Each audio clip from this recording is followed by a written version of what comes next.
الصلاۃ والسلام علیکہ یا رسول اللہ وعلی آلک و اصحابک یا حبیب اللہ۔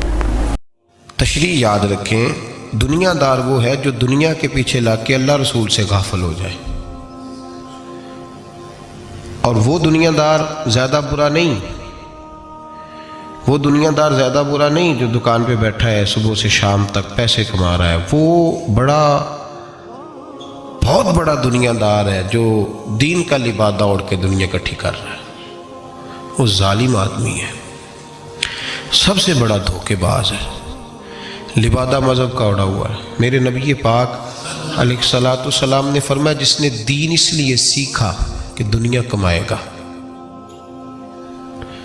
جنت کی خوشبو بندہ بھی جنت سے 500 سال دور ہوگا، 500 سال، یعنی ابھی اسے 500 سال وہ سفر کرے گا تو جائے گا، 500 سال دور ہوگا ابھی وہ۔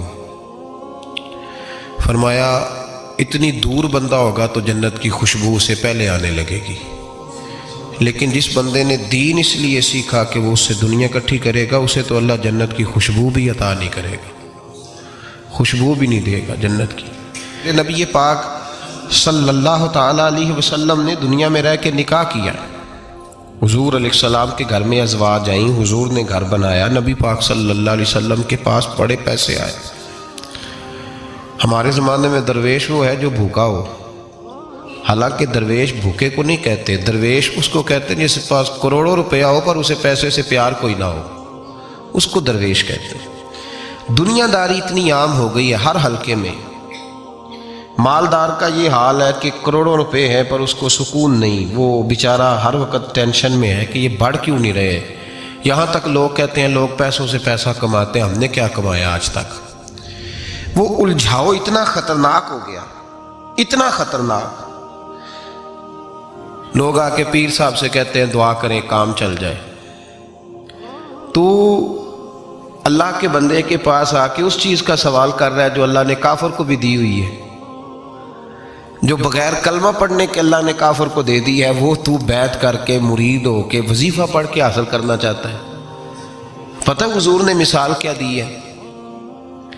مثال میرے محبوب کی، اگر آپ مثال کو سمجھیں تو کمال ہو جائے۔ نبی پاک صلی اللہ علیہ وسلم حضرت جابر بن عبداللہ رضی اللہ تعالیٰ عنہ کے گھر سے نکلے تو ایک بکری کا بچہ مرا ہوا پڑا تھا، ایک ذبح ہوتا ہے ایک مر جاتا ہے، مرا ہوا پڑا تھا بکری کا بچہ روڑی کے ڈھیر پہ۔ حضور نے صحابہ کے دلوں میں نقش کرا دی بات، بکری بچہ مرا پڑا تھا تو حضور وہاں رک گئے، رک کے میرے محبوب پاک صلی اللہ علیہ وسلم نے فرمایا میرے غلاموں بتاؤ تو صحیح، ادھر آؤ بھائی، ٹھہر جا، تو بھی آ، تو بھی آ، تو بھی آ۔ صحابہ کو بلا لیا، کہاں؟ بکری کا بچہ کیا ہوا تھا؟ اس کو مر گیا تھا، بکری کا بچہ مر گیا۔ حضور نے بلایا، کھڑا کیا، فرمایا یہ بتاؤ اس مرے ہوئے بکری کے بچے کی جو اس کا مالک تھا اس کی نظر میں کیا قدر ہے، کیا قیمت ہے اس کی نظر میں؟ یہاں روڑی کے ڈیر پہ پھر سمجھیے بات کو، مثال کو سمجھیے۔ نبی پاک صلی اللہ علیہ وسلم نے فرمایا یہ مرا ہوا پڑا ہے، یہ مرا ہوا پڑا ہے بکری کا بچہ، یہ تمہارے سامنے ہے، بتاؤ اس کا جو مالک تھا اس کی نظر میں اس کی کیا قدر ہے؟ عرض کی یا رسول اللہ صلی اللہ علیہ وسلم کوئی قدر ہوتی تو بیچارہ روڑی کے ڈھیر پہ ہوتا، کوئی قدر نہیں، صفر ہے۔ کیا انداز ہے، کیا تشبیہ ہے، کیا سمجھانے کا۔ محبوب سمجھایا نہیں کرتے تھے، بات پلا دیا کرتے تھے، نقش ہو جاتی تھی دلوں میں، نقش کر دی میرے محبوب نے، بات سمجھائی تو نقش کر دی۔ فرمایا میرے غلاموں یہ اس کی کوئی قیمت نہیں تھی تو تب روڑی کے ڈھیر پہ پھینک دیا نا اسے مالک نے۔ فرمایا اگر اللہ کی نظر میں دنیا کے مال کی اتنی بھی قیمت ہوتی جتنی مرے ہوئے بچے کے مالک کی اس کی نظر میں قدر ہے، اتنی بھی قیمت ہوتی، اور پھر بات آگے بڑھائی، فرمایا یہ تو پھر بکری کا بچہ ہے نا۔ اگر اللہ کی نظر میں دنیا کے مال کی قدر اور قیمت مچھر کے پر کے برابر بھی ہوتی تو خدا کبھی کافر کو ایک گھونٹ پانی کا بھی نہ دیتا کہ تو مجھے مانتا نہیں اور میں تجھے دنیا دوں، میں تجھے دوں۔ فرمایا اگر اس کی نظر میں مچھر کے پر کے برابر بھی ہوتی تو اللہ کبھی ایک گھونٹ پانی کا کافر کو میں کہتا ہوں یار جو چیز اللہ نے نہ ماننے والے کو دی ہے، منکر کو دی ہے، تو اس کے لیے دعائیں کر رہا ہے۔ جو نہ ماننے والے کو اس نے دے دی تو اس کے پیچھے بھاگ رہا ہے، تو صبح و شام اس کی منصوبہ بندی کر رہا ہے۔ صوفی کے لیے، درویش کے لیے، راہ طریقت کے مسافر کے لیے، مسلمان کے لیے سب سے زیادہ یہ ہے کہ وہ زہر پیتا ہے اگر دنیا کی محبت میں جیتا ہے۔ اگر کسی دنیا دار کو دیکھ کے کسی درویش کا، کسی اللہ والے کا دل مچلتا ہے کہ یہ پیسے میرے پاس ہوتے تو اس شام اسے نماز میں مزہ نہیں آئے گا، گئی اس کی قرآن پاک کی لذت، اس کا درود میں دل کیسے لگے گا؟ تو ساری رات خواب دیکھتا رہا ڈالروں کے، یورو کے، پاؤنڈ کے، کیسے اس کی توجہ آئے گی؟ اس کو کیا پتا مکے کی لذت کیا ہے، مدینے کا پیار کیا ہے؟ اس کو یہ کیفیات نصیب ہی نہیں ہو سکتی۔ امام غزالی رحمۃ اللہ علیہ سے کسی نے کہا تو حضور یہ بتائیں کہ بندہ طریقت کا مسافر کب بنتا ہے؟ مسافر کب بنتا ہے طریقت کا؟ تو آپ نے فرمایا جب اس کے نزدیک سونا اور مٹی ایک برابر ہو جائے۔ اور یاد رکھیں میرا رب بڑا سخت امتحان لیتا ہے دنیا دار کا۔ جب بندہ دنیا داری کے پیچھے بھاگتا ہے تو اللہ اس کے لیے رستے بناتا جاتا ہے، کہتا چل لے، کتنے پیسے لے گا؟ وہ جہاں ہاتھ رکھتا ہے نا اس کو دولت ملتی جاتی ہے، دیتا جاتا ہے، دیتا جاتا ہے۔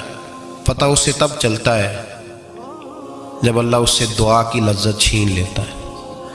پتہ اسے تب چلتا ہے جب دنیا رہ جاتی ہے۔ دنیا ظلم کی حد نہیں، زیادتی کی حد نہیں کہ تو رب کریم کا قرآن پڑھ رہا تھا اتنی دیر تو نے پڑھا جتنی دیر ویلوں کی بارش ہوتی رہی۔ یہ تو سمجھا ہی نہیں تجھے کتنی بڑی سزا ملی ہے۔ تو نے سوچا ہی نہیں یہ کہ تو نعت پڑھ رہا تھا اور اتنی دیر تیری زبان پہ رہی جب تک پیسوں کی بارش ہوتی رہی۔ تو سمجھا ہی نہیں کہ تو صرف اس مرید سے راضی ہے جو نوٹ لے کے آتا ہے، نیک ہے یا نہیں ہے۔ یہ تیرے لیے سزا نہیں کہ جس دن گاہک زیادہ آئے تو نے نماز ہی چھوڑ دی، یہ سزا نہیں تیرے لیے؟ تو سمجھا ہی نہیں اس بات کو۔ اللہ سزا دیتا ہے، تو نے اولاد مانگی رب کریم نے دے دی، اگر تو پلٹ کے نہیں آیا تو پھر وہ اولاد تیرے لیے آزمائش ہے۔ تو سمجھا ہی نہیں کہ تجھے اللہ پاک نے کس قدر آزما۔ اور دنیا دار دین کے معاملے میں بھی، عبادت کے معاملے میں بھی، ریاضت کے معاملے بھی، انفاق فی سبیل اللہ، ہر معاملے میں دنیا داری، ہر معاملے میں دنیا داری۔ چھوڑ دیں اس کو، کچھ دیر کے لیے نکلا کریں، کچھ دعائیں خالص مانگیں جن میں خدا مانگے، اللہ مانگے، اللہ کا رسول مانگے۔ دنیا داری چھوڑ دیں کچھ دیر کے لیے۔ ایک صحابی ہیں، بخاری شریف صحیح سند کی حدیث ہے، کلمہ پڑھا، کچھ دنوں کے بعد مال غنیمت آیا، نبی پاک صلی اللہ علیہ وسلم مال تقسیم کر رہے تھے تو میرے حبیب نے اس صحابی کو بھی دیا، فرمایا یہ رکھ لے۔ اس کو پیسے دیے حضور نے، اس نے پیسے ہاتھ میں پکڑے اور محبوب پاک صلی اللہ علیہ وسلم کا چہرہ دیکھ رہا ہے۔ پتہ کیا لفظ اس کی زبان پہ آئے؟ کہنے لگے یا رسول اللہ میں نے اس لیے کلمہ تو نہیں پڑھا تھا میں پیسے لوں گا۔ حالانکہ تالیف قلب حصہ اسلام کا، جو بندہ نیا کلمہ پڑھتا تھا اس کو کچھ نہ کچھ دیا جاتا تھا چونکہ اس کی برادری چھوڑ جاتی تھی۔ کہنے لگے حضور اس لیے تو کلمہ نہیں پڑھا تھا کہ پیسے آئیں گے۔ نبی پاک نے فرمایا کس لیے پڑھا تھا؟ کہا یا رسول اللہ میں نے تو اس لیے پڑھا تھا کہ آپ مجھے جہاد میں لے جائیں گے اور میں آپ کے نام پر اپنی جان قربان کر دوں گا۔ میں نے کچھ لینے کے لیے نہیں، جان دینے کے لیے کلمہ پڑھا تھا۔ تو حضور میرے لیے مہربانی فرمائیں، مجھے آپ یہ دنیا داری ہی دنیا داری، مال ہی مال، دنیا داری سے بچ جائیں، اس سے بچیں، ضرورت کی حاصل کریں، ضرورت سے زیادہ نہیں۔ ضرور محنت کریں، جد و جہد، حلال روزی کمائیں اللہ کے راستے میں دینے کے لیے، غریبوں کی مدد کرنے کے لیے ضرور کریں، لیکن اس کو مشن نہ بنائیں، یہ مشن نہیں۔